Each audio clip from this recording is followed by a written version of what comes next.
మీ యొక్క చరిత్రను మీరు ఒక్కతూరి పరిశీలించినప్పుడు when you go through the history of Bharat, చక్కగా భారతీయులు ఎన్ని విధమైనటువంటి యొక్క శాంతి స్వభావాలు అనేటువంటిది మీకు తెలుస్తుంది.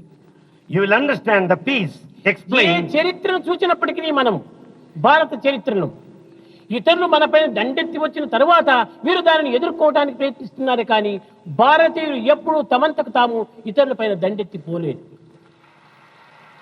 When you go through the history, you will understand Bharat passed through repeated foreign invasions.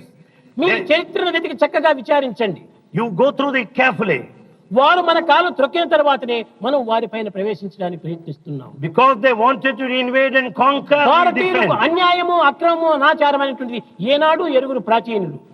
The ancient ones never knew any kind of injustice or wrong action. త్యాగము సత్యము దివ్యమైనటువంటి యొక్క సహనమే వారి యొక్క స్వభావములుగా ఉండేటువంటిది. Their nature is the one of కానీ sacrifice, ఈనాటి truth. పదవుల నిమిత్తమై అనేక రకమైనటువంటి యొక్క ఈ నీతి నిజాయితీని కూడా కోల్పోతున్నారు. Because of hunger, thirst for position, he is forgetting all the integrity, morality.